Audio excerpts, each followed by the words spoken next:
Hello दोस्तों, welcome back to JR college. मेरा नाम है शुएब एबानी। आज मैं आपके लिए कुछ ऐसी चीज़ लेकर आया हूं कि अगर आप वीडियो एंड तक देखोगे तो आपके 8 मार्क्स सिक्योर हो जाएंगे।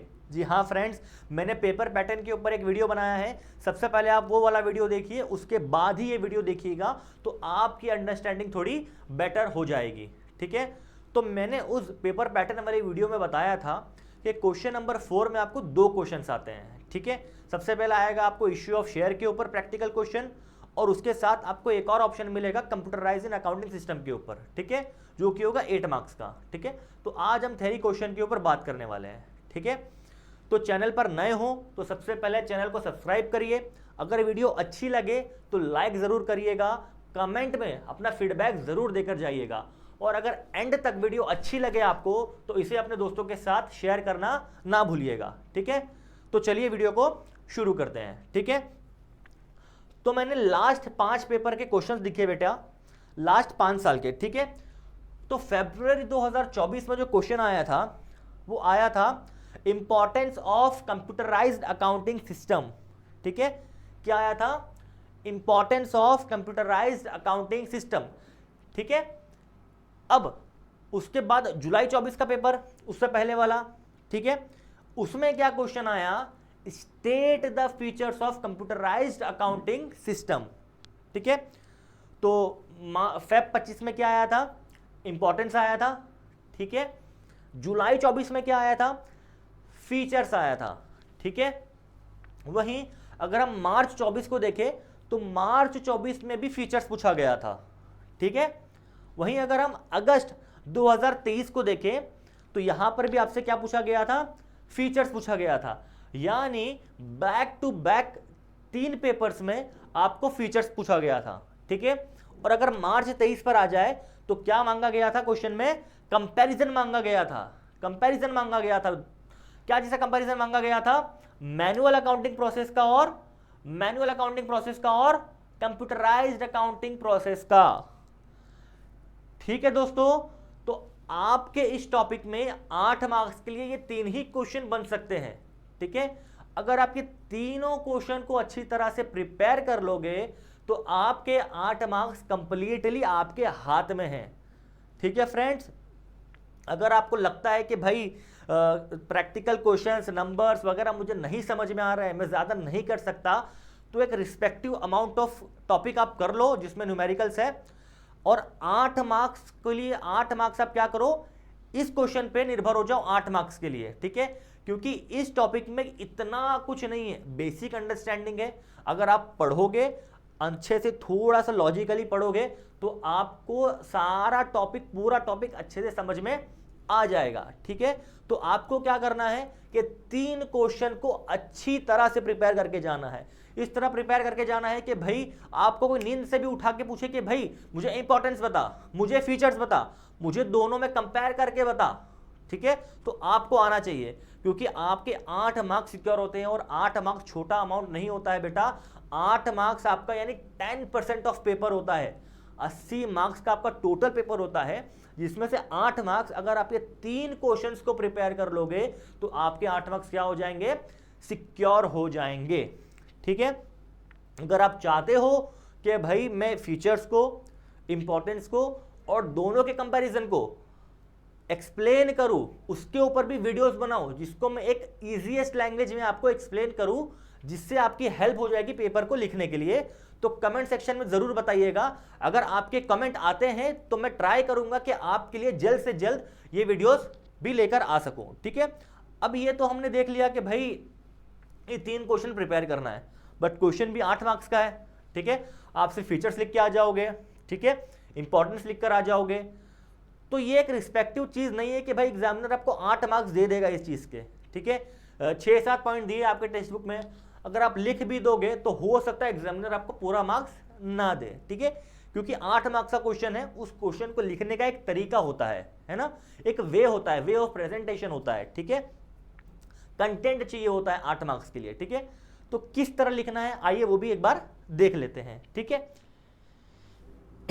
सॉरी, तो हमें क्या करना है? अगर फीचर्स आ जाए, इंपॉर्टेंस आ जाए, तो डायरेक्ट फीचर्स लिखना या डायरेक्ट इंपॉर्टेंस लिखना स्टार्ट नहीं करना है। ठीक है, सबसे पहले हम क्या करेंगे, थोड़ा सा कंप्यूटराइज्ड अकाउंटिंग सिस्टम के बारे में क्या करेंगे, लिख देंगे। ठीक है, मीनिंग एंड इंट्रोडक्शन का ऊपर हेडिंग डाल देंगे इस तरह का। ठीक है, और उसके बाद हम क्या करेंगे, लिखना शुरू करेंगे। ठीक है, मैंने 4 पॉइंट्स प्रिपेयर किए हैं। ठीक है, इसको आप अच्छे से पढ़ लो, पढ़ने से बेटर है अंडरस्टैंड कर लो कि इसमें क्या लिखा है। आप एग्जाम में ओन लैंग्वेज में लिखोगे, आपको मार्क्स मिलेगा। ठीक है, तो आपको क्या करना है, एटलीस्ट 3 से 4 पॉइंट आपको इसके बारे में लिख के आना है। तो मैंने क्या लिखा है, देखो, द यूजेज ऑफ कंप्यूटर, पहला point, the uses of computers and information technology in accounting process have revolutionised, it helps the business in decision making as it is accurate, quick, timely and easier. ठीक है, बहुत easy चीज लिखी है। क्या लिखी है भाई, कि भाई जो यूजेज है कंप्यूटर का और इंफॉर्मेशन टेक्नोलॉजी का, उसने भाई ऐसा रिवॉल्यूशनाइज किया है, ऐसा रिवॉल्व किया है प्रोसेस को, कि भाई वो बिजनेस को इतना हेल्प करता है। क्योंकि क्यों हेल्प करता है, क्योंकि वो एक्यूरेट है, टाइम सेविंग है, ठीक है, क्विक है। मुझे भाई मेरे फाइनेंशियल स्टेटमेंट चाहिए अभी के अभी, मुझे क्या करना है, सिर्फ कंप्यूटर पे क्लिक करना है, मेरे सामने वो स्क्रीन पे आ जाएंगे। ठीक है, और सबसे इजी बात, बहुत इजी है। ठीक है, आजकल की जनरेशन को तो भाई स्क्रीन चाहिए, मैनुअल काम करने में मजा ही नहीं आता है। ठीक है, मैंने बहुत से मैंने बहुत से बच्चों को देखा है जिनको ऐसा फिजिकल बुक पढ़ने का भी मन नहीं करता है। वो आजकल पढ़ाई भी कर रहे हैं, अपना टैब में पढ़ाई करेंगे, फोन में पढ़ाई करेंगे, राइट। तो जनरेशन अडेप्टिव हो चुकी है टेक्नोलॉजी को लेके। ठीक है, तो आपको उसमें काम करने में भी मजा आने लगता है, क्योंकि वो क्या है, कंप्लीटली डिजिटलाइज्ड है, इसलिए वो क्या है, ईजियर भी है।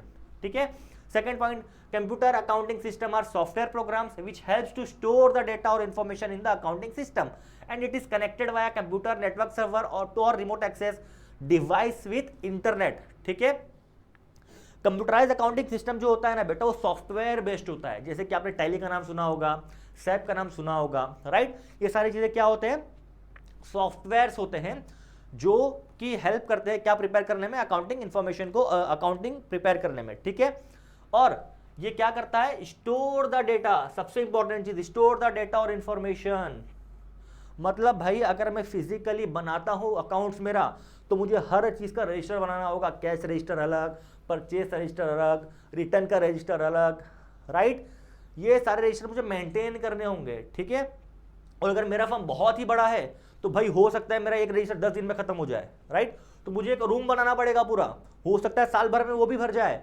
और अगर मुझे 10 साल के रिकॉर्ड संभाल के रखने हैं तो मुझे 10 रूम भरने पड़ेंगे, राइट। बट डिजिटलाइजेशन की वजह से ऐसा नहीं है। अगर आप कंप्यूटराइज्ड अकाउंटिंग सिस्टम यूज करते हो तो एक सीपीयू के अंदर सारा डेटा आपका क्या होता है, स्टोर हो जाता है। ठीक है, and it is connected via computer network server और remote access device with internet. ठीक है बेटा, आजकल फैक्ट्रीज कैसे होती है भाई, किसी के ब्रांचेस एक जगह है, हेड ऑफिस एक जगह है। ठीक है, अब अकाउंटिंग ब्रांचेस में हो रही है, अकाउंटिंग क्या हो रही है, ब्रांचेस में हो रही है। और वहां पे उनके हेड अकाउंटेंट को या ओनर को ये देखना है कि भाई मेरी ये ब्रांच का ट्रांजैक्शन कैसा है, ये ब्रांच का फाइनेंशियल पोजीशन कैसा है। ठीक है, अगर मैं फिजिकली मेंटेन करूंगा तो क्या करना पड़ेगा, जेरोक्स करके भेजो, हार्ड कॉपी लेके जाओ, राइट। वो टाइम कंज्यूमिंग है। इधर ऐसा नहीं होता, इधर आपको क्या मिलता है, ऑनलाइन एक्सेस मिल जाता है। आप ब्रांच में, आप ऑफिस में बैठ के, हेड ऑफिस में बैठ के, ब्रांच में आपके सॉफ्टवेयर में क्या अकाउंटिंग हो रही है आप डायरेक्टली एक्सेस कर सकते हो, बिकॉज ये क्या होता है, इंटरनेट से कनेक्टेड होता है। ठीक है, थर्ड, द कंपनी और firm prepares various report statements with the help of computerised accounting system.